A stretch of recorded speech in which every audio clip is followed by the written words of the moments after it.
Fresh research has highlighted something staggering about the varied outcomes on the carnivore diet. According to staggering new research on the high-fat, high-protein carnivore protocol, 3 key factors determine whether this eating approach merely works or whether it transforms our lives, reversing incurable diseases, and delivers the vitality big food and big pharma never want us to know. And unfortunately, majority of carnivore followers are unaware of these 3 pillars of success. But you don't need to worry any further. Let's have a concise look at these 3 vital factors, with factor 3 and factor 1 being the ultimate game changers for majority of us. Starting off with factor number 3, the necessity of electrolyte balance. This factor is very often overlooked, but the truth is that it largely makes or breaks the success on carnivore diet. Science reveals that electrolytes, sodium, potassium, and magnesium, are not minor details. They are the electrical current of our life, powering our nerve signals, muscle contractions, hydration, and blood pressure regulation in the body. Without them, even the best diet falters. Actually, on carbohydrate-heavy diets, like the standard American diet, high insulin levels force the kidneys to retain sodium and water. But as we switch to the carnivore diet, as soon as carbohydrates are removed, insulin drops and the kidneys flush sodium more freely. This explains why many new carnivore eaters experience dizziness, headaches, fatigue, or cramps, not because the diet is deficient, but because electrolytes are being lost too quickly. This is the so-called keto flu, a phrase that misleads many of us into thinking that the diet itself is harmful. In reality, it is an issue of sodium, potassium, and magnesium deficiency. Sodium is the foundation. Without adequate sodium, blood volume falls, energy wanes, and muscles misfire. On carnivore, most people need 4 to 6 grams of sodium daily, often more for athletes or heavy sweaters. Liberal salting with mineral-rich salts, such as Himalayan pink salt or Redmond's real salt, restores balance and prevents the cascade of symptoms many mistakenly blame on the diet. Potassium, supplied abundantly in red meat, eggs, and seafood, maintains heart rhythm and cellular hydration. Magnesium, although present in animal foods, is often inadequate due to modern soil depletion, and supplementation can support sleep, prevent cramps, and stabilize insulin sensitivity.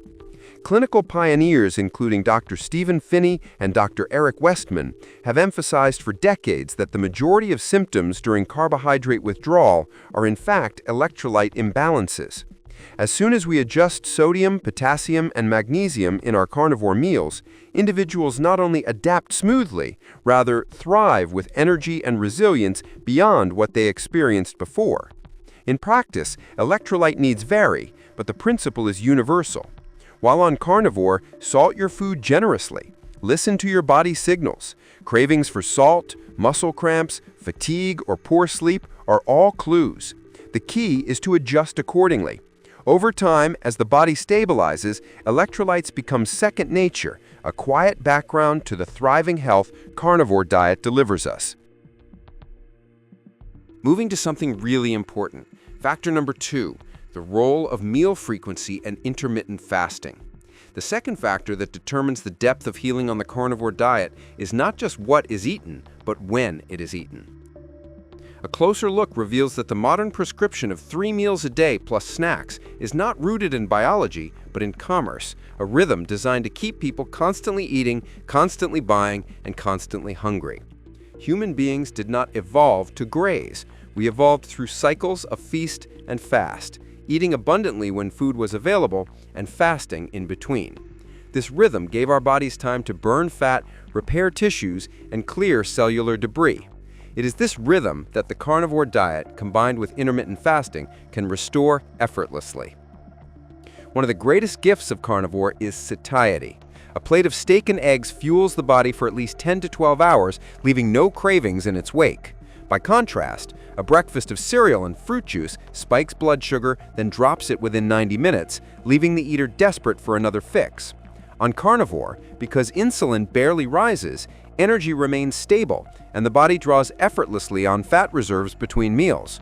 For many, intermittent fasting is not something forced, but something that happens naturally. They forget to eat, not because they are starving, but because they are finally nourished. At first, most people eat 3 meals a day, but within weeks, satiety increases and they find themselves only eating twice. This 2-meal pattern, often called 2-MAD, extends fasting windows, reduces insulin exposure, and gives the digestive system long stretches of rest. People with obesity, insulin resistance, or fatty liver often see dramatic changes at this stage. Blood sugar stabilizes, waistlines shrink, and cravings disappear. Some, as their adaptation deepens, move further still into OMAD, 1 meal a day. This concentrates nutrient intake into a single feast and leaves the body fasting for 23 hours. The effect is profound. Insulin sensitivity is maximized, autophagy clears away damaged cells, inflammation falls, and energy soars. Many report sharper mental focus, deeper sleep, and relief from autoimmune flares during these extended fasting rhythms. Modern research supports these experiences. Studies from Harvard and the University of Illinois have shown that intermittent fasting reduces insulin, lowers triglycerides, improves blood pressure, and calms inflammation, even when no calories are restricted. Combine fasting with carnivore, which already eliminates the inflammatory triggers of processed food, and the synergy delivers results that medicine cannot replicate. Case reports abound. Diabetics discontinuing insulin, obese patients losing 100 pounds without hunger, autoimmune patients regaining their lives. Perhaps the most profound benefit of fasting with carnivore is the restoration of metabolic flexibility. Modern diets have locked people into a single fuel system, glucose, requiring constant snacks to maintain energy. Carnivore reteaches the body to burn fat as its primary fuel, and fasting then becomes effortless. People no longer eat by the clock, but by genuine hunger, a state of freedom almost forgotten in the modern world. They rediscover what it feels like to control food rather than be controlled by it. And in that discovery lies a second key to lasting health. And up next, we have the crucial-most factor, which ultimately decides the degree of success on the carnivore diet. But before moving to that, we would like to know, which diet are you following these days? How has been your experience so far? And do you have any tips and suggestions for our fellow carnivore followers? Do share in the comments. And now, the real key to carnivore success. Factor number 1, setting the correct fat-to-protein ratio. Among the most critical elements of success on the carnivore diet is finding the right balance between fat and protein. These are the 2 pillars of carnivore, the only macronutrients truly essential for life. Protein builds muscle, repairs tissue, fuels the immune system, and supplies the raw materials for hormones and neurotransmitters. Fat provides energy, constructs cell membranes, stabilizes hormones, and supports the brain. The balance between them determines whether someone thrives, heals, or stalls. When protein dominates without sufficient fat, the body is forced to convert excess amino acids into glucose through a process called gluconeogenesis. While this process is natural, an overload can elevate insulin, prevent deep fat adaptation, and leave a person fatigued, irritable, or constantly hungry. On the other hand, when fat is consumed in abundance with too little protein, the body may lack the building blocks needed to maintain lean mass, repair tissues, or sustain a resilient immune system.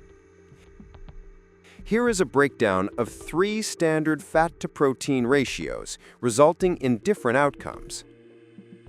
For individuals suffering from advanced metabolic illness, severe insulin resistance, long-standing type 2 diabetes, epilepsy, or even neurodegenerative disease, a fat-dominant approach, often close to 80% of calories from fat and 20% from protein, proves profoundly therapeutic. This ratio drives the body into a state of deep ketosis, where ketones replace glucose as the primary fuel. Clinical studies of ketogenic diets have shown that seizures in epileptic children can be reduced by more than half when fat dominates the diet. Individuals with Alzheimer's disease often show measurable improvements in cognition when ketones become available to a glucose-starved brain. Within carnivore, this fat-dominant state is achieved not through supplements or shakes, but through real food: ribeye steaks, marrow bones, suet, butter, fatty lamb, and egg yolks. The results can be life-changing. Case reports describe insulin-dependent diabetics freeing themselves from medication within months, with their blood sugar normalizing for the first time in decades. For most people, however, the balance lies closer to 70% fat and 30% protein. This middle ground provides ample energy from fat while supplying the protein necessary to preserve muscle, repair tissues, and maintain immune defenses. There are also those who require more protein relative to fat, often athletes, bodybuilders, or people recovering from illness or injury. For them, a 60% fat to 40% protein ratio is appropriate. This ratio ensures a steady supply of amino acids to fuel muscle growth and repair, while still keeping fat high enough to preserve hormonal health and provide stable energy.